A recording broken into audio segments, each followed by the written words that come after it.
Hey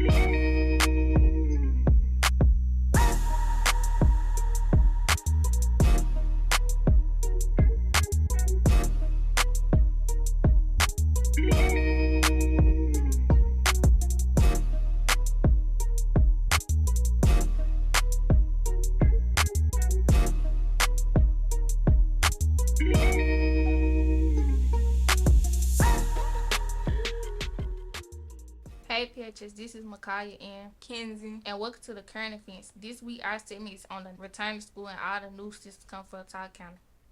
Today's first topic, the Code of Conduct. For the 2024-2025 school year, the Prattville High School Code of Conduct and all supply lists are available online for the convenience of parents and students. Feel free to review the updated list and especially the dress code, which will be more heavily enforced this school year.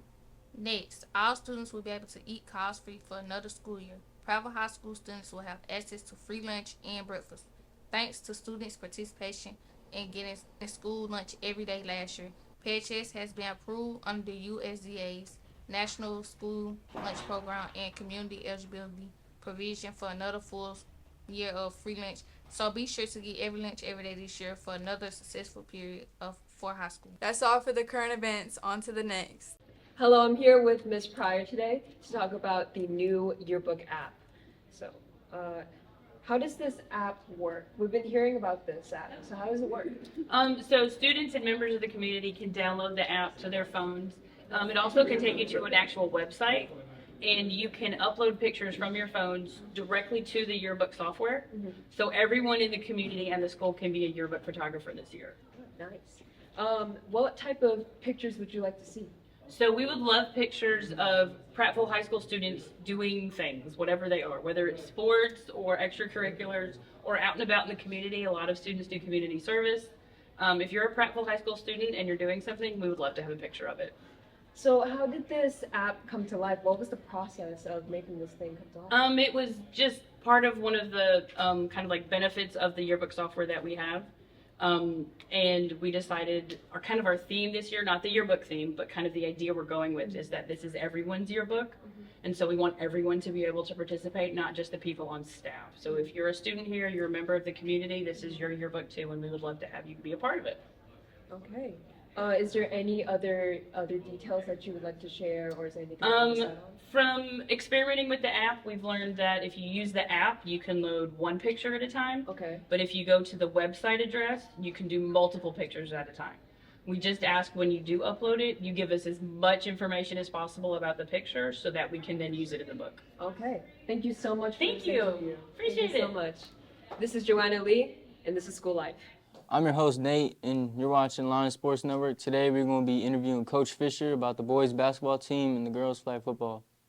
Hey, I'm here with Coach Fisher. He's the flag football team coach for the girls, and he's the basketball coach for the boys. And we're here to ask him a few questions about both teams. What strategic approach do you use to develop your players' potential throughout the season? Throughout the season, we kind of really focus on a team mentality to bring them more close-knit as a team. Instead of focusing on the me, we focus on the we. With flag football, we're really going to have a target on our back this year, both offensively and defensively. Basketball, we're going to surprise a lot of people. Guys are buying into the program. They're having a lot more fun. And that was the main focus on it, is to just change the mentality. How do you balance the focus on individual player development with the teamwork necessary for the team's success? So what we normally do in basketball is we do a lot more team drills than we do individual drills. I'm a big believer in building a team chemistry first, because if you can't play together on the court and practice, you're not going to be able to function on the court during a game.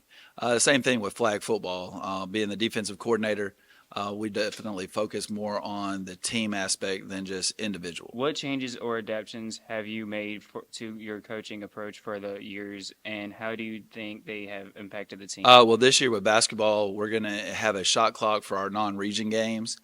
So the speed of play is going to be a lot faster. And years past, I was more of a set offensive coach where I'd slow the game down and kind of keep the score, try to keep it under 60, 70 points. This year, we're going to play a lot faster. So our guys are going to be a lot more exciting to watch because they're going to be getting up and down the court a lot more. What do you consider to be the biggest challenge you have faced as a coach, and how did you overcome it? Biggest challenge, we face it today with the NBA a lot of times, and even with college, a lot of players are thinking about me and not we. Like I said before, we're trying to build a culture to where we are a team base. We play together as a family and not just worrying about individual accolades. How do you elevate your players' progress, and what metrics or criteria do you use to measure their team success and areas for improvement? So with basketball, we do a blue-collar player of the game. We don't look at points anymore. We look at who's going to do the dirty work for us, who's going to dive on the floor and get a loose ball, who's going to take charges when somebody's driving in the lane, who's going to box out and get a rebound, who's going to go get deflection. Those things equate into points later on in the game, but if guys are willing to sacrifice their body for the team, then we definitely have a chance at winning. That's it with Coach Fisher. Check out the basketball team later on. Their season's going to start, and that's it. Thank you, Coach Fisher, for your insight. Go and support the Lady Lions flag football team, and tune in next week for more Lions Sports Network. Boys soccer tryouts are September 16th through 18th at Upper Kingston Park. These times will be 3:30 to 5. Make sure you bring your shin guards, your cleats, your water, and an updated physical. Hey PHS, this is Leah. Now over to our second story. This story is about homecoming. We are the current events here interviewing Miss Mitchell about the homecoming. First question is, what is your plan for homecoming this year and what do you want it to be like? Well, actually, the SGA students have done a very good job of planning for homecoming this year. Their theme is homecoming, and they're planning on taking trips to Miami, New Orleans, Dallas, and LA. Our second question, what kind of rules should students expect to have at the homecoming dance? Dress code, for one. They must have if they're bringing a student from another school, they must have a guest form. It needs to be turned in by Wednesday, the 11th. And also, if they don't have a photo ID attached to the back of that guest form, they will not be allowed to come in. Our third question, what is the homecoming court going to be doing this year? Well, we've got a really busy week for next week for them. Starting Tuesday, we have the parade. They'll be featured in the homecoming parade, as well as several other floats like the band, ROTC, football. We also have some special guests from the intermediate school will be joining us, and the court will precede each grade. So in other words, the freshman court will be presented, and then the freshman float will follow, and same thing with the sophomores, juniors, and seniors. Then on Thursday, we have homecoming practice, and Friday the homecoming king is crowned at the pep rally that morning, and the homecoming queen will be crowned that evening. Ms. Forster and I have something special planned for one of those days, so you'll just have to tune in and see what we're going to do. But I think it'll be a lot of fun. All right. Thank you for your time. You're welcome. That's all we have for this week. Tune in next time for more news and sports. Thanks for watching, and go Lions.